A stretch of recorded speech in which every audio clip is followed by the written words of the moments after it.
Olá, boa tarde, estamos chegando. O programa Gente que Fala está no ar, 12:01. Eu sou o Mauro Friesman. Nossa audiência nos acompanha pela Rádio Trianon, AM 740 de São Paulo, Rádio Universal AM 810 de Santos e também pelas redes sociais. Você nos vê por imagens no Facebook, no Instagram e também no nosso canal no YouTube. Também com a gente a doutora Andréa Pereira, nutróloga, médica do Departamento de Oncologia e Hematologia do Hospital Israelita Albert Einstein, presidente e cofundadora da ONG Obesidade Brasil. Doutora Andréa, tudo bem? Olá a todos, muito obrigada pelo convite, é um prazer estar aqui para a gente debater aí hoje, né, nessa quarta-feira. Amanhã, minha gente, dia 4 de março, é uma data importante, o Dia Mundial da Obesidade. E essa data foi criada para a conscientização sobre essa doença multifatorial e crônica e que pode se associar a sérios problemas de saúde. Em apoio a ela, o Instituto Obesidade Brasil vai realizar, no sábado agora, o projeto Obesidade em Pauta, Menos Estigma, Mais Acolhimento. É um evento 100% online e gratuito para a conscientização sobre a obesidade como doença crônica e diminuição do preconceito. Doutora Andréa, a palavra aqui que eu vou pegar é a palavra conscientização. A obesidade é uma doença que vem de muitos fatores e também leva a muitas consequências. Então, ela é multifatorial e traz diversos problemas. Existe uma consciência da população em relação a esses aspectos no entorno da obesidade? Não, infelizmente, não só da população, mas como dos próprios profissionais da saúde, né? A gente tem uma formação dos profissionais da saúde muito deficiente em relação à obesidade, né? A maioria das faculdades não tem algo específico para isso, embora no Brasil hoje a gente tenha aproximadamente 41 milhões de obesos, né? E mais ou menos 60 milhões de pessoas com excesso de peso, cerca de 30% das mulheres, elas têm obesidade, dos homens 23%, então nós temos números altíssimos, e muitas vezes as pessoas não acham que isso é uma doença, elas acham que é uma falha de caráter, né, e por conta disso, a pessoa com obesidade sofre muito preconceito. Isso impede muitas vezes que ela busque tratamento, ou às vezes quando ela busca o tratamento, ela é maltratada, porque o próprio profissional que atende acha que ela não tem uma doença, ele acha que é uma fraqueza, né, uma falha de caráter e que ela conseguiria realmente resolver o problema sozinha, sem a ajuda de ninguém. Então, a ideia, né, do Instituto Obesidade Brasil é trazer uma informação de qualidade, né, baseada em ciência mesmo, para essa população, para a gente mostrar para elas todas as características dessa doença, e a gente acredita que a informação acaba empoderando esse paciente dele buscar ajuda, buscar tratamento. Então, isso é essencial. E uma das coisas que a gente quer tratar nesse Dia aí mundial da obesidade, né, no sábado, vai ser falar de vários aspectos aí da obesidade. Então, vai ser um evento totalmente online e gratuito.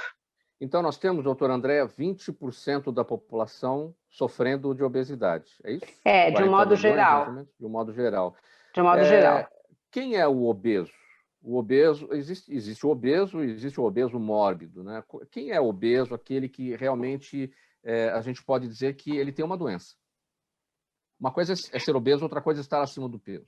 Isso, uma coisa eu sempre falo, muitas vezes as pessoas acham que elas têm umas gordurinhas a mais, elas falam, eu estou obesa, mas não é. A obesidade, ela se caracteriza pelo índice de massa corpórea acima de 30. Como que a gente calcula isso? Eu pego o meu peso e divido pela minha altura ao quadrado, né? Então, se esse índice der maior que 30, eu já estou na obesidade grau 1.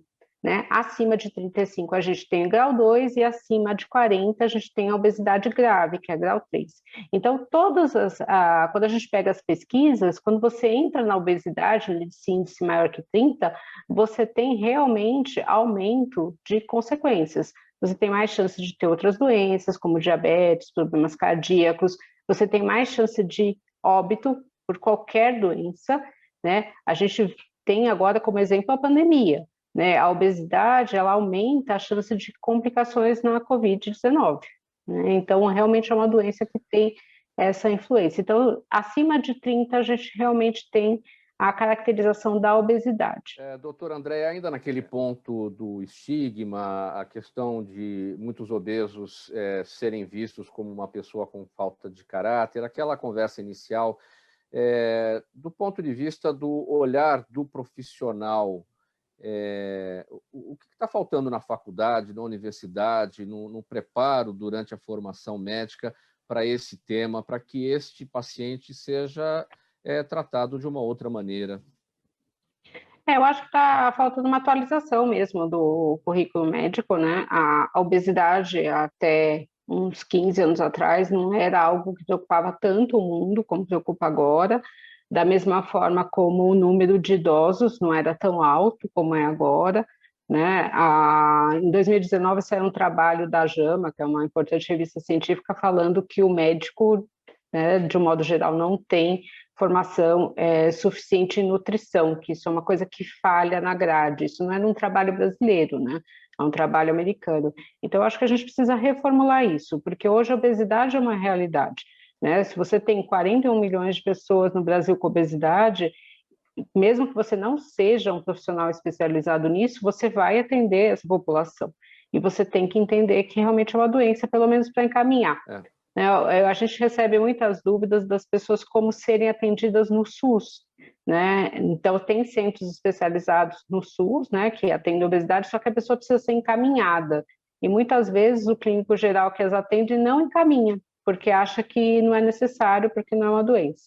E isso leva a um novo conceito, cada vez mais surgem esses termos para determinadas explicações na sociedade, a gordofobia. Sim, a gordofobia muitas vezes é o preconceito, né, que a pessoa com obesidade sofre dos profissionais da saúde e dos próprios colegas, familiares, né? Como a nossa colega bem disse, eles sofrem muito preconceito, piadas, tudo, e as pessoas muitas vezes não entendem que eles não têm controle disso, né? A pessoa acha que é fácil emagrecer e não é. Né? Se fosse uma coisa fácil, acho que a gente estaria com o mundo magro, né? Não com o mundo com uma pandemia de obesidade, como nós estamos hoje. Então, assim, o que a gente, né, no caso da ONG, a ideia da gente é empoderar os pacientes com conhecimento, porque quanto mais você souber sobre a sua doença, mais você pode buscar ajuda e mostrar que a pessoa deve buscar ajuda. E também conscientizar os profissionais, né, de que obesidade é uma doença e você não é especialista, encaminhe, porque essa pessoa pode ser tratada. Vera Lima com a gente no Facebook, nossa audiência na rede social. Doutor André, ela pergunta por que os projetos de lei que proíbem a venda de alimentos vinculados a brindes para crianças nunca são aprovados. Bem brevemente, doutor André. Eu acho que falta realmente uma política pública, né, mais incentivo à perda de peso, de tratamento da obesidade, até pelo desconhecimento, né? E a gente sabe que tem também a força da indústria, né, em cima disso. Então tem várias coisas relacionadas. Nos Estados Unidos eles começaram com um projeto, eu achei muito interessante, de deixar os sucos e refrigerantes com mais açúcar mais caros. E aí o que aumentou do supermercado foi a venda de água, né? Então eu falei, nossa, olha, eu estava esperando para ver o que ia aumentar, né? Então eles viram isso. Então isso é super importante. Doutora Andréa Pereira, 5 segundos para a sua despedida. Eu queria só deixar o site para vocês que escreverem no evento, é o www.diainternacionaldaobesidade.com, tá? E é só se inscrever, esperamos vocês no sábado. Muito obrigada pela oportunidade. Muito obrigado. Sabrina Alves Dias, faltando 1 minuto para 1. Obrigado pela audiência. Tchau, até amanhã.